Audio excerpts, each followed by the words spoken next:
You'll end up single, Sharon. You always will. Those 7 words would come back to her before the night was over, not as a wound, but as the moment everything changed. Before we start, make sure to hit like and subscribe, and really, I'm curious. Where are you watching from? Drop your country name in the comments. I love seeing how far our stories travel. 2 hours before the ceremony, the bridesmaids' dressing room on the 14th floor of the Pierre Hotel smelled like hairspray, champagne, and expensive perfume. Sharon stood in front of the floor-length mirror in her emerald green lace dress, working the zipper up the last 2 inches, watching her own reflection the way a soldier checks their armor before battle, quietly, carefully, already braced. She didn't hear Beatrice come in. She never did. Her stepsister moved through rooms the way a cold draft did, you only felt it once it was already on you. Sharon, honey. Beatrice's voice floated across the dressing room, warm as a blade dipped in honey. Maybe don't pull that zipper all the way up. We don't want a scene during the vows. Soft laughter rippled through the other bridesmaids, the nervous kind, the kind that meant I don't want to be next. Sharon met her own eyes in the mirror. Dark brown, steady, holding 28 years of practice at this exact moment. She said nothing. She smoothed the lace over her hips, squared her shoulders, and thought what she always thought in these moments. Just get through tonight. She had been telling herself that since she was 11 years old, the year her father brought Beatrice and her mother into their Birmingham, Alabama home, and the balance of every room they shared shifted permanently. From that first Sunday dinner, when their grandmother said Beatrice has your father's cheekbones, doesn't she, Sharon understood, without anyone ever saying it plainly, how this story was arranged. Beatrice was the one who got complimented. Beatrice was the one the stepmother took shopping on Saturday mornings. Beatrice was the one pointed to at family reunions when adults talked about beauty, about prospects, about that girl is going somewhere. Sharon was the other one. The big one. The quiet one. The one you loved in a general, non-specific way, the way you loved a chair that had always been in the corner, present, functional, easy to overlook. She had carried that understanding from Birmingham to her dorm at Spelman, from Spelman to her apartment in Atlanta, and now to the 14th floor of one of the most expensive hotels in Manhattan, where she was standing in an emerald green lace dress, holding white roses, preparing to watch Beatrice marry a man named Derek in front of 300 people who had never once wondered what Sharon wanted out of her life. Just get through tonight. The ceremony was everything Beatrice had designed it to be, and Beatrice had designed every inch of it. Marble columns rose to gilded ceilings in the grand ballroom, crystal chandeliers dripping gold light over a sea of ivory silk tablecloths and white floral arrangements the size of small cars. 300 guests packed into white cushioned chairs, New York socialites, business partners, old money families whose names appeared on buildings. People who wore wealth the way other people wore skin, naturally, unconsciously, as though they had never once considered taking it off. Beatrice walked down the aisle and the room held its breath. She was stunning, white off-shoulder gown, perfect posture, the kind of beauty that knew it was being watched and rose to meet the gaze. Derek waited at the altar with wet eyes and a smile Sharon couldn't quite read from where she stood. Sharon held her roses and held herself together and told herself she was fine. She was fine. She had always been fine. The vows were exchanged. The kiss was photographed from 6 angles. The room exhaled into applause, and just like that, Beatrice was a wife, and the reception began. Sharon was crossing toward the edge of the ballroom, reaching for a glass of water, when she noticed the side entrance open near the coat check. 3 men in dark suits slipped through it quietly, the kind of quiet that wasn't accidental. The kind of quiet that meant these men had walked into rooms sideways their whole lives and knew exactly what they were doing. The one in the center was tall. dark-haired. He moved like someone who had never once, in his entire adult life, been told to wait. And nobody in that ballroom, not even Beatrice, was ready for what he was about to do next. Derek saw him first. He was mid-toast, champagne flute raised, voice carrying the careful warmth of a man performing happiness, when his eyes found the side entrance and the color left his face so completely that the woman beside him reached out and touched his arm in concern. He covered it quickly. He smiled. He finished the toast. But his hand, wrapped around the flute, had developed a tremor that hadn't been there 30 seconds before. Nobody had invited Tony Marcello. Nobody could uninvited him either. The room registered him the way rooms always did, not with announcement, but with a shift. Conversation stuttered. Women who had been deep in discussion glanced up once, then again. Men straightened their posture without knowing why, the way animals do when something larger enters their territory. The ripple moved from the side entrance outward across the ballroom in a wave, and by the time it reached the far edges, everyone who mattered already knew that the atmosphere of the evening had changed. Tony was 37 years old and looked like a man who had decided, sometime in his late 20s, to stop explaining himself to anyone. He was dressed in a black tailored suit that had been made for his body specifically, not purchased, made, and he moved through the crowd with the unhurried ease of someone who understood, at a cellular level, that rooms arranged themselves around him rather than the reverse. The snake tattoo crawling across his right hand was visible from across the room, coiled, red-tongued, the only loud thing about him. He controlled organized crime across the eastern seaboard from a position so carefully constructed that his legitimate business portfolio, real estate development, private equity, a shipping operation out of Newark, occupied more column inches in the Wall Street Journal than anything else associated with his name. The men who worked for him were loyal the way men become loyal when they genuinely cannot imagine a better alternative. He had not come tonight for champagne or dancing. 2 months ago, Derek Ashworth had stopped making payments on a development deal, a waterfront property in Red Hook that Tony had financed through 3 layers of intermediaries, all of them deniable, none of them forgiving. Tony hadn't called. He hadn't sent a letter. He had waited the appropriate amount of time for a man of his patience, which was longer than most but had a very definite end, and then he had dressed for a wedding and walked through a side entrance to make his presence known. A reminder. Nothing more. He was scanning the room for Derek, identifying exits, reading sight lines, doing the unconscious calculus of a man who had been doing it since he was 19, when he stopped. Not slowed. Stopped. Near the dessert table, a woman in an emerald green lace dress was telling a story to a younger woman beside her. Not performing a story, telling one. Her whole body was in it, her hands moving, her head tilting back as the punch line landed, and the laugh that came out of her was the kind that cannot be manufactured. Unguarded. Warm. Entirely unconcerned with who might be watching. In a room full of people performing the best versions of themselves, this woman was simply present. Simply real.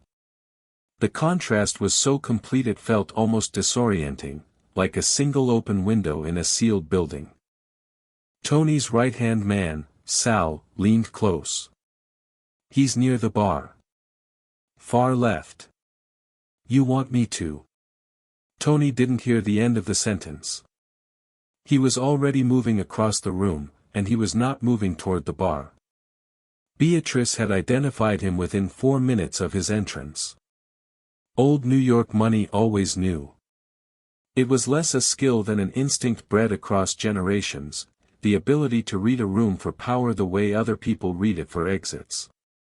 She had known Tony Marcello's name since she was 19, the year her mother pointed him out at a charity gala and said, very quietly, "That man owns 3 city councilmen and a federal judge, so you smile if he looks at you and you don't ask questions."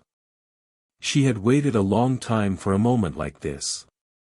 She passed her bouquet to the nearest bridesmaid without looking at who it was, lifted her chin, and moved diagonally across the dance floor with the precision of a woman who had spent her entire life ensuring she arrived first. She was the bride. She was at the height of her beauty, in the most expensive dress she had ever worn, in a room full of people who had spent the last 6 hours telling her she was extraordinary.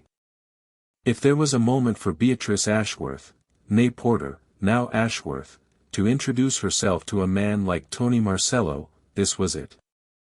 She reached him before anyone else could. "Mr. Marcello."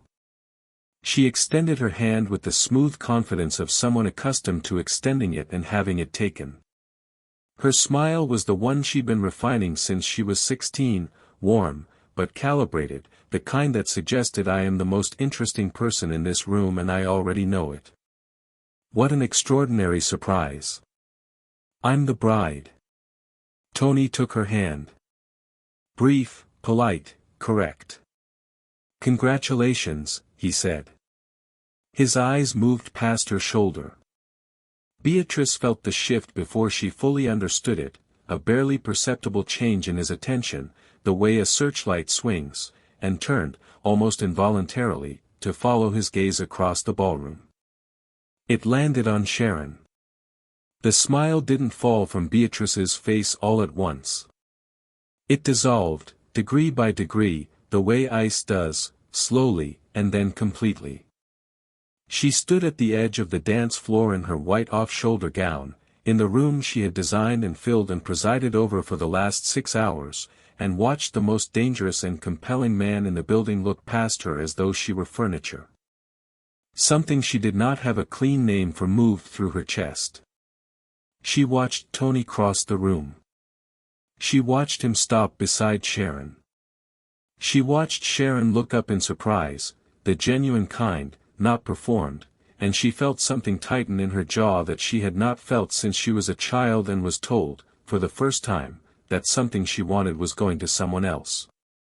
Beatrice was not a woman who accepted that kind of information lying down. She would handle this. Tony didn't announce himself. He simply appeared at Sharon's side, close enough that she caught the scent of expensive cologne and something underneath it, darker and quieter, and looked up to find a man with a jaw like something carved from imported stone studying her with an expression she had never seen on a stranger's face before. It wasn't intrusion. It was attention, the real kind, complete and unhurried, the kind that made you feel like the only solid object in the room. "Can I help you?" she said, because it was the only thing that came naturally. "You're the most interesting woman in this room," Tony said. His voice was low, unhurried, accented in the particular way of a man raised between two languages. "And I've been in a lot of rooms." Sharon stared at him for a moment. Then, because she was from Atlanta and had been raised by a woman who believed humor was armor, she said, "I'm just the bridesmaid." "I know," Tony said. "I'm not looking at the bride." The room continued around them, the jazz quartet, the clinking glasses, the 300 conversations happening at different volumes, but inside the small radius of that exchange, something else entirely was taking place. Tony asked her a question. Then another. And he listened to the answers the way people rarely do, not waiting for his turn to speak, but actually listening, tracking, responding to what she said rather than what he had expected her to say. Sharon found herself talking more than she intended. About Atlanta. About the drive up, the hotel, the small catastrophe of the rehearsal dinner the night before. She made him laugh once, a short, quiet sound that seemed to surprise him slightly, like a reflex he hadn't expected to have. She was mid-sentence when the temperature of the conversation shifted. Beatrice materialized at Tony's left side with the smoothness of someone who had been positioning herself for exactly the right moment. Her hand landed on his forearm, light, practiced, the universal language of a woman claiming conversational territory.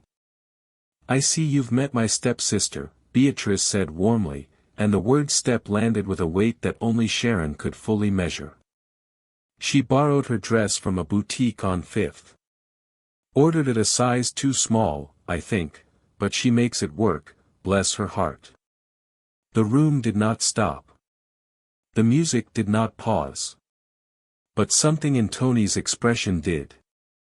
He looked at Beatrice, a long, flat, measuring look, the kind that did not require raised eyebrows or a furrowed brow to communicate everything it needed to communicate, and said, quietly and with total finality. It fits her perfectly. The marble hallway connecting the reception hall to the coat check was lit differently than the ballroom, dimmer, cooler, the chandeliers smaller and further apart, the sound of the party muffled behind the heavy doors. Beatrice had pushed Sharon through with a grip on her wrist that was not quite sisterly. They stood facing each other in the half-light. Beatrice's white gown glowed. Her eyes did not. I don't know what you think is happening in there.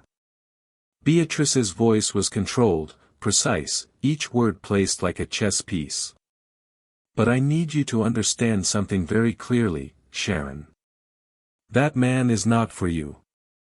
Sharon said nothing. He's being polite. That's what powerful men do, they're polite to everyone. It costs them nothing. It means nothing. Beatrice's gaze dropped, slow and deliberate, traveling down Sharon's emerald dress with an assessment that stripped every inch of warmth from the air between them. Men like Tony Marcello date models. They date women who look a certain way. They don't end up with, she paused, just long enough to make the silence do its work. They don't end up with women like you, Sharon. You need to go back in there, find a corner, and do what you have always done. Blend in. Because if you keep this up, you will end up alone. You always will. That is just the truth, and somebody who loves you has to say it. 28 years of that language lived in Sharon's body.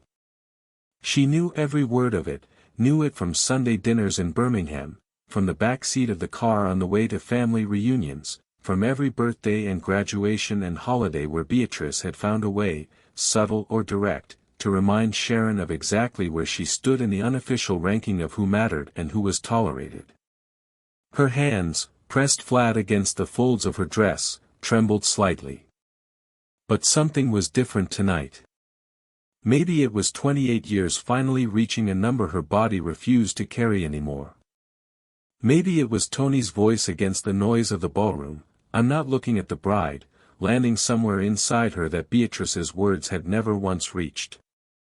Or maybe it was simply this, standing in a dim hallway, on Beatrice's wedding night, watching her stepsister dressed in white and fueled by champagne and cruelty dressed up as concern, and seeing her, for the first time, with absolute and clarifying precision. This was not love. It had never been love. It was maintenance. Beatrice maintaining a gap she needed to exist, because something in her required Sharon to be smaller in order to feel large enough herself. Sharon looked at her. Really looked at her, at the careful face, the practiced composure, the wedding gown that suddenly looked less like a triumph and more like a costume. Then she straightened her spine, smoothed the lace at her hips, and walked back through the door. Tony was near the balcony doors when she returned, a glass in one hand, his attention on the room in the particular way of a man who was always reading it even when he appeared to be doing nothing. He saw her before she crossed half the distance.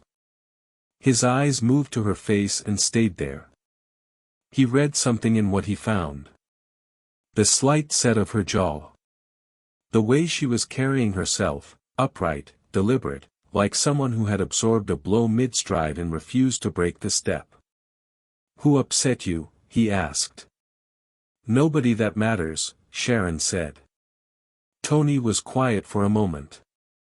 He set his glass on the tray of a passing waiter without looking for one, they simply appeared, as things seemed to around him, and looked at her with the full force of whatever it was he had that other men didn't.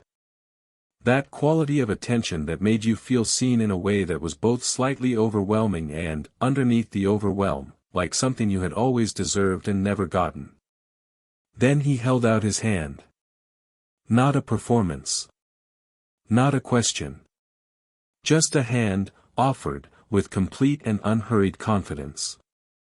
The jazz quartet had shifted into something slow, a standard that filled the room like warm smoke, the kind of melody that made conversations softer and distances shorter. Sharon looked at his hand. Then she took it. Tony led her to the center of the dance floor. Not the edge. Not a quiet corner near the string lights. The center, the same glossy expanse of floor where Beatrice and Derek had taken their first dance 40 minutes earlier, the floor that had been Beatrice's all evening, under Beatrice's lights, in Beatrice's room. Every conversation within eyeshot unraveled. The ripple moved outward again, the same way it had when Tony entered, but carrying something entirely different this time. Derek, near the bar, went the color of uncooked dough. Sal, Tony's man, watched from the edge of the room with an expression that was as close to a smile as his face seemed able to manage. The 300 guests of the Ashworth wedding reception did what wedding guests do when the most compelling thing in the room is no longer the bride. They stared, they whispered, they nudged each other and pointed with their eyes. And Beatrice, standing near the champagne tower in her white off-shoulder gown, the gown that had been photographed and admired and exclaimed over for 6 consecutive hours, stood completely still and watched her stepsister pulled gently, firmly, and publicly to the center of her world by a man who could have had anyone in the room and had chosen none of them. Tony brought his mouth close to Sharon's temple. His voice was barely above a murmur. I don't know your name yet. But I'm not leaving tonight without your number. Sharon exhaled, long, slow, the kind of breath that releases something that has been held in the body for years rather than minutes. Sharon, she said. Tony. A pause, measured, certain. And I mean what I say, Sharon. Always. He said it the way a man signs a document, not with drama, but with the quiet finality of someone to whom words are not decorative. Someone who has spent his entire life being believed, because he has never once given anyone a reason not to be. Sharon didn't answer. She didn't need to. She stayed where she was, in the center of that floor, under those lights, in a room full of people who had watched her be invisible for years, and she let herself, for the first time in longer than she could trace, simply take up her space. Derek Ashworth found Sal at the bar at 9:47, and if he had been any less terrified he might have appreciated the irony of hunting down the right-hand man of the person he owed money to on the night of his own wedding. He wasn't on the list, Derek said, low and careful, his back to the room. Sal looked at him with the particular patience of a man who has no particular respect for the person he's being patient with. He lifted his drink. Set it down. Lists are for people who need permission to walk through doors. I need to know if this is a... He came to remind you. Sal's voice was flat, informational, the way a doctor describes a diagnosis. But he got distracted. So frankly, Derek, and I say this with no warmth whatsoever, you should be thanking your wife's sister for buying you time. Derek turned, despite himself, and looked toward the dance floor. Tony and Sharon had moved toward the balcony now, Tony's jacket already draped over her shoulders, the Manhattan skyline blazing gold and white behind the glass doors. He thought about the Red Hook deal. About the 3 phone calls he hadn't returned.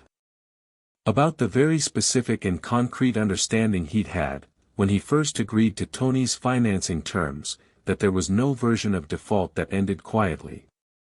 Then he thought about Beatrice, standing 30 feet away in her wedding gown, watching the same balcony with an expression he had never seen on her face before. He had chosen Beatrice, in the cold and honest part of his mind that he rarely visited, because her family name opened rooms his money couldn't yet reach. Because she was the kind of woman who made men look successful by association. Because she had a gift for controlling a room that he had mistaken, in his more romantic moments, for something warmer. He had not, in any of that calculation, left room for love. He saw that clearly now, from across the ballroom, watching his new wife stare at his financial catastrophe dancing with her stepsister on their wedding night. Sal straightened his cuffs and turned away from the bar. "Enjoy the rest of your evening," he said, entirely without sincerity. "You've got bigger problems than tonight. And fewer allies than you think." He walked away. Derek stood alone with his champagne glass and the dawning awareness that this night was going to cost him far more than he had budgeted for. The balcony ran the length of the east side of the ballroom, overlooking Fifth Avenue 16 floors below. At this hour the city was doing what New York does best after dark, blazing, relentless, the skyline north and south throwing gold light against the low clouds in a way that made the air feel charged, like the night itself was generating current. Tony leaned against the railing. Sharon stood a half-step back, his jacket across her shoulders, the cold air doing nothing to dissipate the warmth of the previous hour. Through the glass balcony doors, the reception continued, muted, cinematic, a world they had briefly exited. "Atlanta," Tony said. "What's Atlanta like?" "Warm," Sharon said. "Loud. Beautiful in a way people don't always recognize when they're visiting." She paused. "Different from this. Different from New York. Different from this." She gestured, a small motion, at the chandeliers visible through the glass, the white gowns, the particular performance of the evening. "I've been to New York. It's not always like this." Tony looked at her sideways. Something that was not quite a smile moved at the corner of his mouth. "No. It's usually less interesting." "Why are you here?" she asked. Not coy, direct, the way people from Atlanta tend to be when they've stopped performing. "And don't say you were invited. Nobody at this reception believes that." He studied her for a moment. Then he told her, not everything, but enough. Enough to be honest without being careless. A business matter. A man who owed him something and had been avoiding the conversation. He had come to remind him that some conversations cannot be postponed indefinitely. "You came to someone's wedding to collect a debt," Sharon said. "I came to make a point," Tony said. "I didn't come to collect anything." A beat. "I ended up with more than I came for." Sharon looked at him for a long moment. She believed him. That was the surprising part. She believed him the way you believe someone who has not decorated their words, who has offered you the exact and sufficient truth with nothing surplus on either side of it. "You said earlier you've been in a lot of rooms," she said. "I have. And I'm the most interesting woman in all of them." Her voice held the lightness of someone testing the weight of a claim. "Tonight," Tony said, "yes. Without question." He said it the way he said everything, without the softening agents other men used, no hedge, no laugh to make it safer to receive. Just the fact of it, plain and certain. Sharon looked out over Fifth Avenue. Somewhere below, the city moved through itself in its permanent, magnificent indifference. She thought about the hallway. "You will end up single." She held the words up in her mind, examined them the way you examine something you've been carrying so long you'd forgotten it was there. Tony reached into his inside breast pocket and produced a card.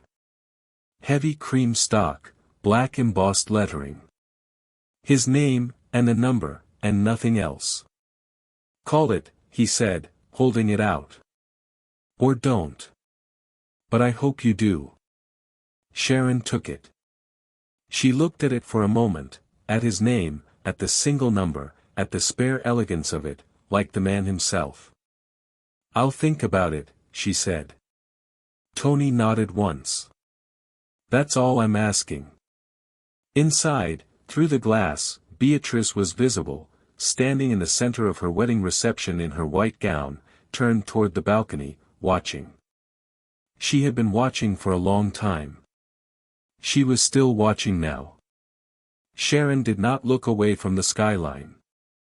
The wedding of Beatrice Porter and Derek Ashworth was, by most measurements, one of the more elaborate social events of that autumn in Manhattan. The venue alone cost more than most people's annual salary. The floral arrangements were mentioned in a society column 2 days later.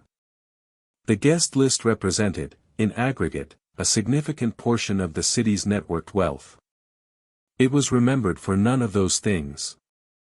For weeks afterward, in the particular ecosystem of New York social gossip where information moves faster than sympathy, the story circulated, embellished in some versions, stripped down in others, but consistent in its essential truth. The Mafia Boss who walked into the Ashworth wedding uninvited and danced with the bridesmaid in the center of the floor. The bride, frozen near the champagne tower. The look on Derek's face. People told it as a story about Tony. Some told it as a story about Beatrice. Almost none of them told it as the story it actually was. Sharon sat in her midtown hotel room at 11:30, emerald dress exchanged for a white hotel robe, Tony's card on the nightstand. The room was quiet in the specific way of hotel rooms far from home, insulated, temporary, a pause between one part of life and the next. She replayed the evening. Not the dancing, though she returned to it, and not the balcony, though she stayed there a moment. She replayed the hallway. Beatrice's voice, controlled and precise, laying out a truth she had been delivering in various forms for 28 years. You will end up single. That is just the truth. Sharon picked up the card. She turned it over. She set it down again and looked at the ceiling and sat with the quiet for a while. 3 weeks later, a restaurant in Tribeca. The kind of place with no menu posted outside and a reservation list that moved by referral only.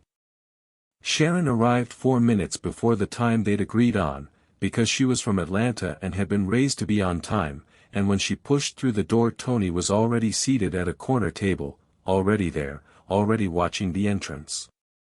He stood when he saw her. Not a performance. Not a social calculation. Just a man who stood up when a woman he respected walked into a room, instinct, reflex, the kind of thing that reveals character precisely because it costs nothing to perform but everything to fake consistently. Sharon stopped for one moment just inside the door. She thought about the bridesmaid's dressing room. She thought about the hallway.